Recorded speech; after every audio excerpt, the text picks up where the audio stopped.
నమస్తే, నేను Vamsi. Welcome to the point. H1B visa ఎప్పుడు భారత్లో దీని గురించి పెద్ద ఎత్తున చర్చ జరుగుతూనే ఉంటుంది. H1B వీసా గురించి ఏ న్యూస్ వచ్చినా కానీ అది ఒక ట్రెండింగ్లోకి వెళ్ళిపోతూ ఉంటుంది.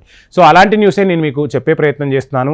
H1B వీసా ప్రక్రియ ఇకపై మరింత సులభతరం అవ్వనుంది అని చెప్పి వార్తలు అయితే వెలువడుతున్నాయి. అసలు ఎలా సులభతరం అవ్వనుంది, ఏ విధానాలను పాటిస్తూ ఉన్నారు ఏంటి అనేది నేను మీకు ఈ వీడియోలో చెప్పే ప్రయత్నం చేస్తాను.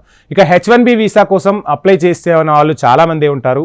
ప్రాజెక్టుల నిమిత్తం అమెరికాకు వెళ్లే యోచనలో కూడా చాలామంది ఉన్నట్టుగా కూడా తెలుస్తుంది. అయితే వీరందరికీ ఒక శుభవార్త అందినట్టే చెప్పుకోవాలి ఈ న్యూస్ అనేది.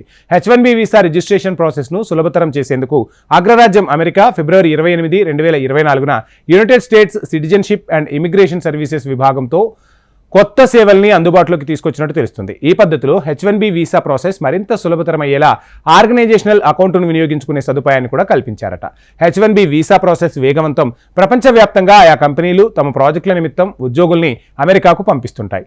ఇందుకోసం ఉద్యోగులు H1B వీసా తప్పనిసరిగా ఉండాలి. ఇప్పుడు ఆ H1B వీసా రిజిస్ట్రేషన్ ప్రాసెస్ వేగవంతంగా జరిగేలా చర్యలు తీసుకుంటున్నారట జో బైడెన్ సర్కార్.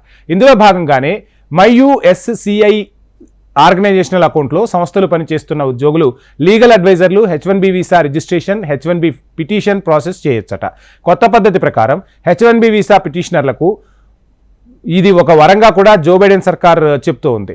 ఇక H1B వీసా పిటిషనర్లకు వరంగా ఇప్పుడు తీసుకున్న నిర్ణయాలు మారతాయని వీసా నిపుణులు కూడా అభిప్రాయం వ్యక్తం చేయడం గమనార్హం. ఈ కొత్త వీసా ప్రాసెస్లో సంస్థలే H1B ప్రాసెస్ చేసుకోవచ్చు. H1B రిజిస్ట్రేషన్, పిటిషన్స్తో పాటు ఫామ్ I-907కి సంబంధించిన కార్యకలాపాలను కూడా చక్కబెట్టుకోవచ్చని చెప్తున్నారు. ఇమిగ్రేషన్ ప్రయోజనాలు కూడా ఉంటాయట. అంతేకాకుండా MyUSCI ఉన్న డేటా ఆధారంగా America department of homeland security అధికారులు వలసదారుల్లో అర్హతను బట్టి ఇచ్చే ఇమిగ్రేషన్ ప్రయోజనాలు కల్పించాలా వద్దా అనే అంశాన్ని కూడా పరిగణలోనికి తీసుకుంటారని తెలుస్తోంది. ఇక ఈ దశ చాలా అవసరమని కూడా చెప్తున్నారు. మార్చి 2024 నుండి సంస్థలు H1B ఎలక్ట్రానిక్ రిజిస్ట్రేషన్ ప్రాసెస్లో పాల్గొనడానికి కొత్త ఆర్గనైజేషనల్ అకౌంట్ను కూడా క్రియేట్ చేసుకోవాలట.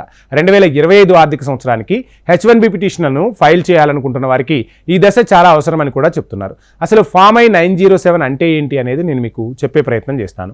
ఇందులో కొంత మొత్తాన్ని చెల్లించి వీసా ప్రీమియం ప్రాసెసింగ్ సర్వీసులను పొందవచ్చట. ఉదాహరణకు పిటిషన్స్, అప్లికేషన్లు, H1B రిజిస్ట్రేషన్, H1B పిటిషన్స్ని వేసుకునే వీలు దీని ద్వారా కల్పిస్తారట. అసలు H1B పిటిషన్స్ అంటే ఏంటి అనేది మనం ఇప్పుడు తెలుసుకునే ప్రయత్నం చేద్దాం. ఉదాహరణకు భారతీయులు అమెరికాలో ఏదైనా సంస్థలో పనిచేయాలనే వారికి H1B వర్క్ పర్మిట్ అనేది తప్పనిసరి. ఈ H1B వీసా అప్లై చేయడాన్ని H1B రిజిస్ట్రేషన్ అంటారు. రిజిస్ట్రేషన్ పూర్తయిన తర్వాత ఎంపికైన అభ్యర్థులకు తర్వాత జరిగే ప్రాసెస్ను H1B పిటిషన్ అని అంటారు. సో ఏది ఏమైనా మొత్తంగా అమెరికాలోని జో బైడెన్ సర్కార్ తీసుకున్న నిర్ణయం చాలామంది భారతీయ టెక్కీలకు వరంగా చెప్తున్నారు. చాలామంది భారతీయులు కూడా ఎన్నో వారికి ఎప్పటి నుంచో ఉన్న కళ అనమాట, అమెరికా అగ్రరాజ్యానికి వెళ్ళి అక్కడ ఉద్యోగాలు చేయాలి, డాలర్లు సంపాదించాలి అనే కళ ఈ నిర్ణయం ద్వారా చాలామందికి నెరవేరే అవకాశం ఉందంటున్నారు టెక్ నిపుణులు. ఇది వాళ్ళ to the point. Please subscribe HM TV.